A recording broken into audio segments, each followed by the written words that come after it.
Question no, the optimum population theory is based on which of the following concept.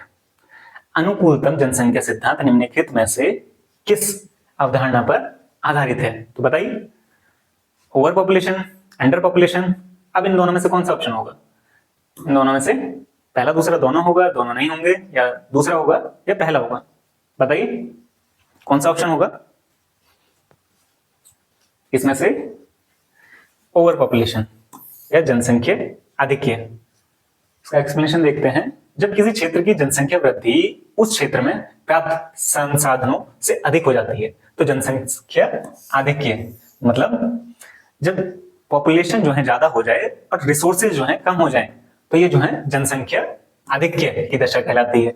और इसी से opposite जो चीज है, जब जो है इसमें अतिरिक्त जनसंख्या संसाधनों पर दबाव उत्पन्न करती है, और यही जो अत्यधिक जब जनसंख्या होगी ये क्या करेगी? संसाधनों पर दबाव डालेगी। साथ ही जब किसी क्षेत्र की जनसंख्या उस क्षेत्र में प्राप्त संसाधनों की तुलना में अति अल्प हो, यानी कि जनसंख्या कम हो और संसाधन ज्यादा हो, तो क्या होगा? वहां पे वहां संसाधनों का दोहन नहीं हो पाता है और इस दशा को क्या कहते हैं? न्यून जनसंख्या। इस दशा को क्या बोल रहे हैं? न्यून जनसंख्या।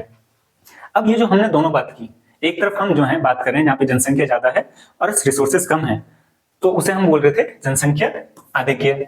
और वहीं हम बोल रहे हैं दूसरी तरफ कि पॉपुलेशन जहां तक कम है और रिसोर्सेज बहुत ज्यादा है, तो रिसोर्सेज का क्या हुआ? वहां पर दोहन नहीं हो पाया है।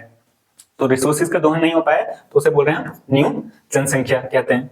अब इन्हीं के बीच की एक जो स्टेज है उसे बोलते हैं अनुकूलतम जनसंख्या। तो इससे तात्पर्य क्या है? जब जनसंख्या संसाधन में संतुलन, अभी क्या था? उसमें संतुलन नहीं था, कहीं पॉपुलेशन ज्यादा है, कहीं रिसोर्सेज ज्यादा है, तो जब इसमें संतुलन आ जाएगा तो वहीं उसे बोलते हैं अनुकूलतम जनसंख्या, जिससे उस क्षेत्र में पर्याप्त जो जनसंख्या की सभी आवश्यकताओं की पूर्ति होती है। और इस प्रकार अनुकूलत जनसंख्या, जनसंख्या आधिक्य एवं जनसंख्या न्यून के मध्य संतुलन की दशा है। जो हमने उपयुक्त जो दो स्टेज पढ़ी उनके बीच की जो स्टेज है वो जो बैलेंस कर रही है उसे ही हम बोल रहे हैं अनुकूलतम जनसंख्या।